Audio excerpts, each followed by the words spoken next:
Assalamualaikum warahmatullahi wabarakatuh. Halo sahabat VGLSN, salam literasi. Ayo membaca. Perkenalkan, nama saya Siti Maisaroh dari Sekolah SMK Al-Iman Terpadu dengan guru pembimbing Ibu Fitri Suryani SPD. Siap mengikuti Festival Dongeng Nusantara VGLSN tahun 2022. Pada kesempatan ini, saya akan mendongeng dengan judul Dara Muning. Alkisah Dara Muning. Pada zaman dahulu di Nangasrawai, hiduplah seorang wanita muda bernama Dara Muning. Karena memiliki paras yang cantik, tak sedikit pemuda yang mendekatinya. Hingga pada suatu hari, dirinya memutuskan untuk menerima pinangan dari seorang pemuda. Pemuda tersebut memang tidak kaya, namun memiliki kepribadian yang baik. Pernikahan dua insan yang dimabuk asmara itu pada awalnya berjalan dengan baik. Terlebih lagi setelah mengetahui bahwa akhirnya Dara Muning mengandung seorang bayi. Lengkaplah sudah kebahagiaan mereka. Sayangnya kehidupan mereka begitu pas-pasan. Terkadang untuk mencukupi kebutuhan hidupnya saja, pendapatan suaminya masih kurang. Maka dari itu, sang suami memutuskan untuk merantau ke kota agar bisa membiayai anak dan istrinya. Ia juga terpaksa meninggalkan istrinya yang sedang hamil besar sendirian di desa.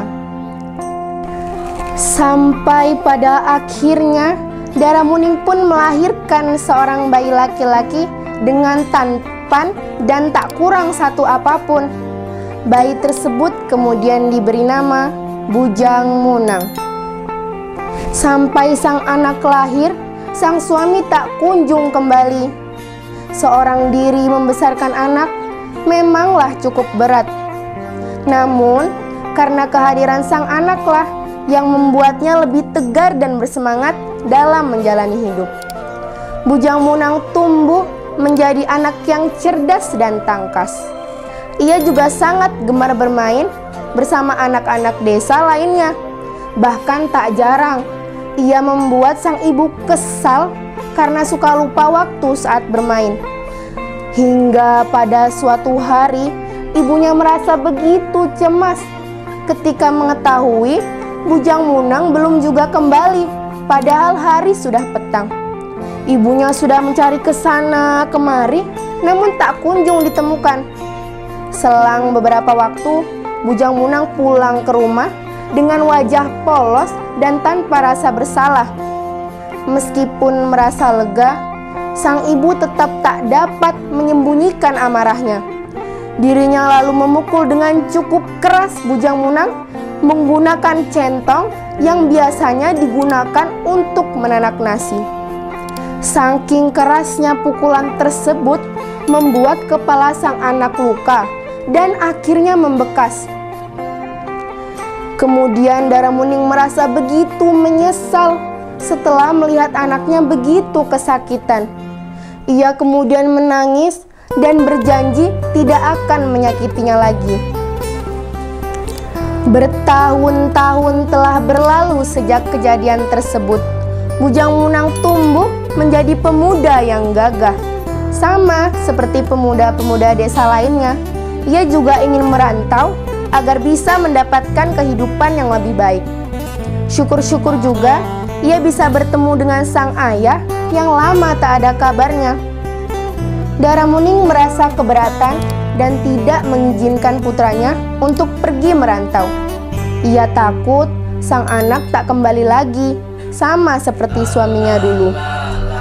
Setelah mendengar penolakan dari sang ibu, Bujang Munang selalu kelihatan murung.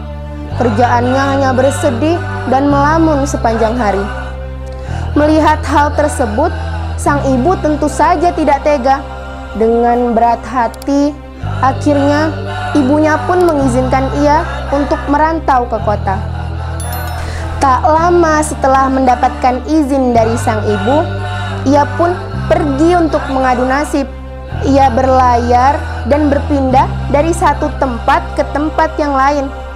Selama berpindah-pindah itu, ia tak kunjung menemukan sang ayah. Kehidupannya di perantauan berjalan dengan baik. Walaupun hasilnya tak terlalu banyak, setidaknya ia bisa menyisihkan untuk bekalnya di kampung. Tak terasa, bertahun-tahun telah berlalu, ia merantau. Ia sangat rindu kepada kampung halamannya. Tanpa membutuhkan pertimbangan, akhirnya ia memutuskan untuk pulang ke kampung. Sesampainya di desa, ia merasa sangat asing karena desanya ternyata sudah banyak berubah semenjak terakhir kali dilihatnya. Ingatannya soal sang ibu juga telah memudar, maka dari itu ia tak kunjung menemukan sang ibu. Yang jelas, ia berpikir kalau ibunya pasti sudah tua. Sementara itu, Daramuning pun tak lagi mengenali wajah putranya, karena pasti sudah banyak perubahan pada diri Bujang Munang. Namun ajaibnya, ia tak menua sama sekali. Wajahnya masih sama cantiknya ketika ia masih muda. Hingga pada suatu hari, Bujang Munang bertemu dengan seorang gadis yang sangat cantik. Seketika itu juga, ia langsung jatuh cinta pada pandangan pertama.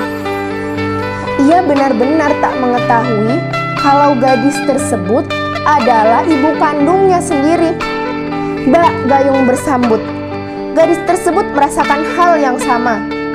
Meskipun perkenalan yang cukup singkat, keduanya memantapkan diri untuk melanjutkan kepada hubungan yang lebih serius dan kemudian menikah. Pernikahan keduanya pada awalnya berjalan dengan baik. Hingga pada suatu siang, Bujang Munang menyuruh istrinya untuk mencarikan kutu di kepalanya. Ketika sedang mencari kutu di kepalanya, sang istri kaget melihat bekas luka yang ada di kepala suaminya. Ia pun lalu menanyakan hal tersebut. Laki-laki itu lalu menceritakan bagaimana kronologinya ia bisa mendapatkan luka tersebut. Setelah mendengar jawaban dari sang suami, barulah ia sadar kalau suaminya itu adalah anak kandungnya sendiri. Berita tersebut cepat tersebar ke seluruh desa. Banyak warga desa yang menyarankan keduanya untuk mengakhiri hubungan tersebut. Namun sayangnya, baik Bujang Munang maupun Daramuning tak ada yang mengindahkannya. Hal tersebut tentu saja membuat warga desa semakin gusar. Pasalnya, mereka takut perkawinan saudara tersebut akan membawa kutukan bagi desanya. Tetua desa menyarankan kepada keduanya untuk melakukan upacara penebusan. Keduanya diharuskan mempersembahkan sesajen berupa daging atau makanan yang diletakkan di sebuah poja atau tempat khusus persembahan. Naasnya, saat sedang membelah kayu guna membuat poja, kapak yang digunakan oleh Bujang Munang mengenai bagian intimnya dan mengakibatkan pendarahan. Melihat hal tersebut, sang istri berniat menolong dan memegangnya supaya darahnya berhenti. Namun ternyata tindakan tersebut memicu amarah para dewa. Seketika itu juga mereka berdua langsung dikutuk oleh dewa menjadi batu. Demikian dongeng tentang Daramuning. Semoga bermanfaat dan dapat menghibur. Mohon dukungannya untuk like, subscribe, komen, dan share video ini kepada seluruh keluarga, teman, dan sahabat yang Anda kenal. Terima kasih sahabat VGLSN. Salam literasi. Ayo membaca. Wassalamualaikum warahmatullahi wabarakatuh. Sampai jumpa.